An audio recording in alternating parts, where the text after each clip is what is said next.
Hi, this is Majin. We got some comic reviews for you. We have some Armor Hunters, some Soups, some Bats, some Futures, a lot of sinning going on in the Marvel Universe, some Spiders, and some Avengering. But first, what I wanted to do was I wanted to start off with Uncanny X-Men Special. Well, let's put it this way, okay? I'm like going, okay, Uncanny X-Men Special. Looks like we got the X-Men. You got some Nova, and you got some Iron Man going on. So I'm like, okay, let's dig into this. So I pull open the book, and I'm looking at this artwork, and all I'm thinking to myself is who let somebody's kid to play with the comic book pages and draw this book with some crayons. And I just threw the book off my shelf, my pile. I'm not reading this shit. Alright, let's go with Armor Hunters #1. Now, this is actually a really good introduction to what's going on, so if you haven't been following what the main story is, you can just jump right on in. Now, what basically is going on is the Exo Man of War armor, it's like this, it's extremely powerful, and apparently what happens is there's multiple suits of these armors, and they tend to do evil and horrific things in time. It's kind of like they let you think you're in charge, and then they take over and basically wipe you out of existence. And there's these group of people called the Armor Hunters, and what they're doing is they're hunting down these things. They have no idea how many there are, and they're just going around the galaxy looking for them. Well, they finally managed to go to Earth, and then now there's going to be a big fight between like key people in the Valiant universe versus these guys. Now the art was pretty decent, I think, as you can see. The story was good. Again, this is a big event, so they're doing big things here. So I'm just hoping it's going to pay out. But I think that they're definitely up against something powerful, and that's what always makes me like interested in what's going to happen. So I'm definitely going to keep my eyes out on this. Now, just so you know, if you don't like foil covers, I believe there's another cover to this, which is normal. This is what was put in my box, so that's why I stuck with it. But like I said, overall, I'm enjoying it. Valiant overall, I think, has some interesting titles. I don't get them all anymore, but they're definitely a little bit different if you're looking for something other than your normal superhero stuff. Okay, Superman, Wonder Woman #9. Basically, what we have is Wonder Woman trying to cure Superman. She brings over a buddy, and she was like a doctor, and she's like, I need you to kill Superman. And she's like, I can't do that because Superman is like going to kill me. And she transforms into like this armored warrior, and she's a doctor, and she's like, I'm go save Superman. But then what she doesn't tell Wonder Woman is her cure is to kill Superman, because her viewpoint is she has to cure the world. In order to cure the world, you have to get rid of the disease, which is Superman. We do get to see like an internal struggle between Superman and the Doomsday evil side of him, and at the very end we also get the Red Lanterns coming in. And eventually what happens is Superman gets exiled into space, because this way he's able to keep control over himself, because the kryptonite isn't weakening him, and of course for some reason there's enough kryptonite to cover the entire freaking world, and the entire freaking League of Injustice supervillains of evil couldn't figure out where this was at, even though they took over the world for a couple days. Overall, though, I liked it. I liked the story. It was a decent read.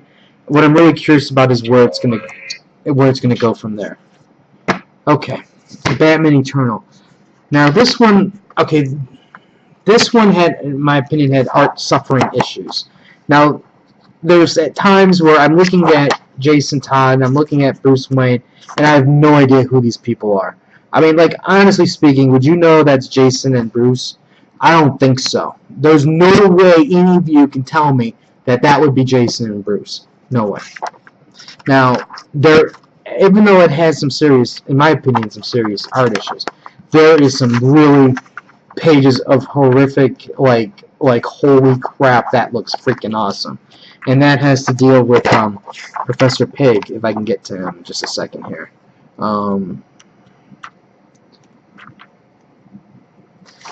Now with the Professor Pig thing, it reminded me, the scene reminded me something straight out of the Texas Chainsaw Massacre. And that's what I thought was like, really, here we go.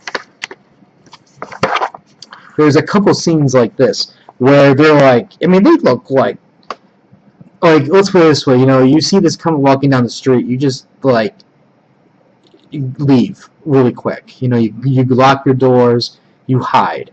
And I thought this was a very cool picture. So I was on board with the art at the beginning. And then they do this thing at the end where I'm like, now you turn these animal creatures into a joke. And in this horrible page right here. And I'm like, now everything you built up for me in terms of making them look horrific is just gone. And that was a huge disappointment for me. Even Clue Master, which I was really, really happy to see more of, even then, that part his art was just horrible. I mean, here he looks bald. Let's be honest, it does look like he's bald. Now, we also get a little bit dealing with Batman and Catwoman, and then Pennyworth and his daughter. And I mean, overall, it's a decent read, but it's suffering from somebody who needs to learn how to draw Bruce and Jason. Future's End, before I was really on it because I really want to know what's going to happen to Robbie and with his Firestorm thing, because shit's going to come down, but nobody cares. Nobody cares that because he would rather get some booty that Green Arrow died, because his partner in crime isn't even bothering to tell anybody that's what happened. We get more of the Frankenstein story, which I really honestly couldn't care less about. And we learn Black Adam's in the negative zone, the Phantom Zone, and then we find the fate of Red Robin in this issue also. Now, here's the problem. With an event books are typically supposed to be books that you read chapter to chapter, issue to issue, and it's supposed to pull you in more. Now, not every issue should be, oh my god, but you should be going, wow, I'm building to something. But because this is a weekly series, and it's spread out for a freaking long time, it can't even really be called an event book any longer, because it can't continually build into something good. It's going to have its lulls, it's going to have to go into its slow parts, and so that way they can build up the plot more. And for me, that's what's really suffering for this book, because it's like I want to see the next thing. I want the payout at the end, and I'm not going to get the payout. The sad thing is, realistically speaking, I can stop reading this book and wait till maybe 2 months before the big events are supposed to happen, and I'd be fine. You just read some reviews every now and then, just to so that way you get an idea of what's going on. And who cares about what's going on in the middle? Because the middle is pretty much filler. And to me, that's what's hurting this book. I have a feeling there's many other people who can absorb it and enjoy it at face value. But for me, it really needs something else. There's nothing in this book so far that's making me want to feel that I want to read, other than I want to know what happens with Firestorm. And already it's getting to the point where I want to see the superheroes come down on them, and if they don't, I'm like, what's the point? And that's a shame. Original Sin, Mighty Avengers. Now, at first I was like going, okay, Luke, really? You're going after your dad because he lied to you because he said he wasn't part of a superhero group. And I was just rolling my eyes. But then when I started to figure out what was going on here is they're tying this sin into the current storyline. Because basically what happens is Dad tells him the tale of, he was a detective, he found this vampire-like creature, and then he, meets all these interesting characters, and the Blue Marvel is one of them, and, Blade also. And then basically this ties directly into what Blade has been trying to kill at the beginning of the Mighty Avengers. So I will give him props in at least making the sin relevant to tie it to the story. Now, do I give two flips that Luke Cage's dad told him a lie about he wasn't a part of a superhero group? No. I couldn't care less about that. But I always give them props for at least doing something that didn't ruin the integrity of the direction of where their story was going. Alright. New Invaders is getting really close in the chopping block. Now, at the beginning, I was reading it, and it's basically this girl. She's like an American, Japanese girl, and, you know, she's really popular in Japan because she's got Dazzler-like powers, and she's a J-pop star, and she's, like, doing her thing, killing giant monsters in Yakuza. And then you get the story with how the Human Torch is being migrated into S.H.I.E.L.D. because he's got really nothing to do, and he's retelling what happened with his interaction with this girl. Now, when the Watcher's eye exploded in the secret spin, she goes, "Oh my God! I learned the secret from World War II," and rage, and she goes to kill S.H.I.E.L.D. agents, and I'm like, okay, this must be something huge. All right, here's a spoiler for you. She learns that the invaders could have stopped the atomic bomb from being dropped, and she's raging. And I'm just like, oh my God! At what point in time did you not think that that could have been possible? That the invaders could have stopped that bomb from dropping. And now the Human Torch has got to explain the situation to her, and I'm like, oh my, oh. Couldn't you have said something like Human Torch was having a relationship with Hitler's mistress or sister, or Hitler had a sister, and then she had babies with the Human Torch? That would have been a better story.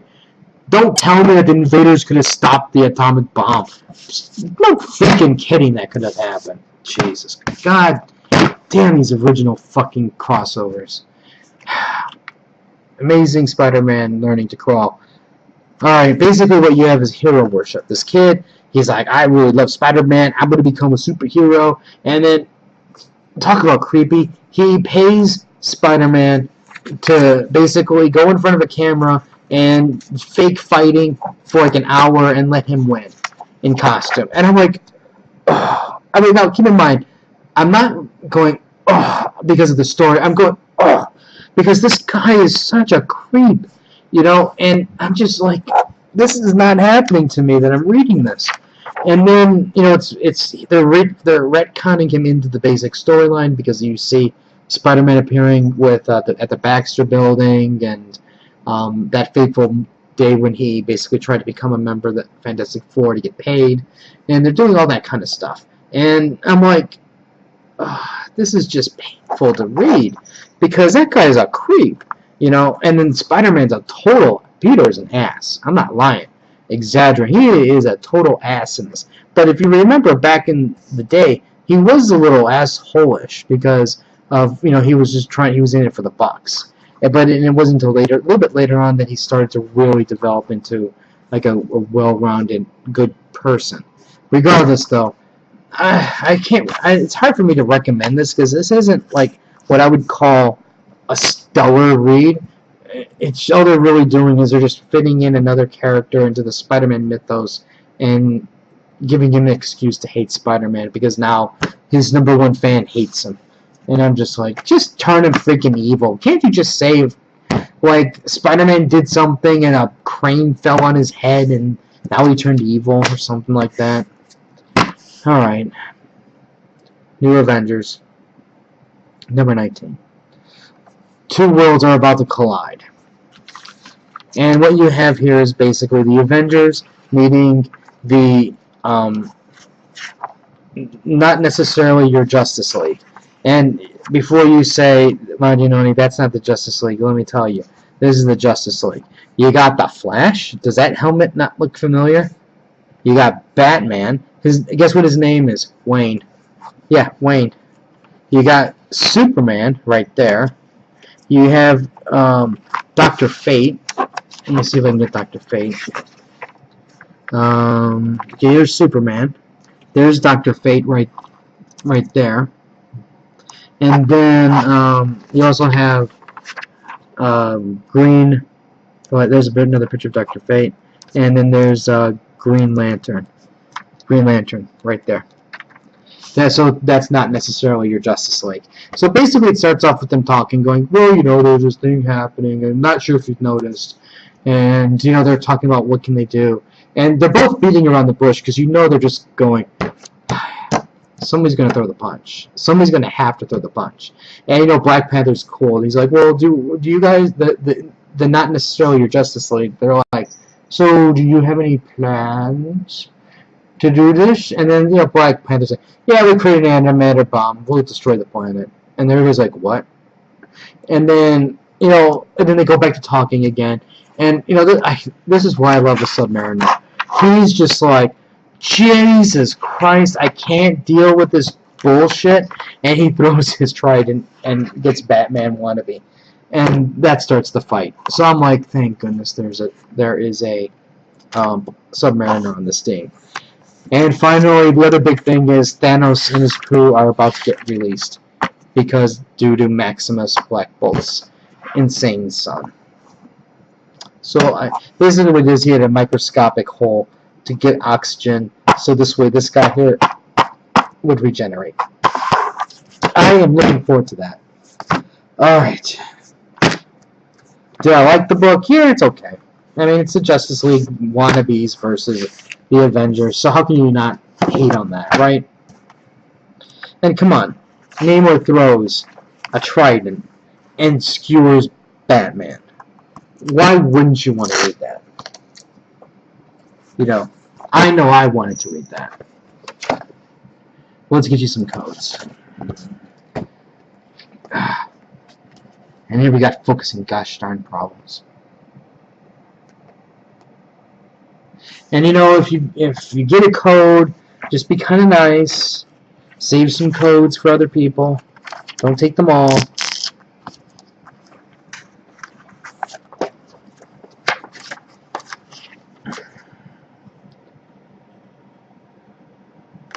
And if code don't work, that's probably because, you know, somebody already took it.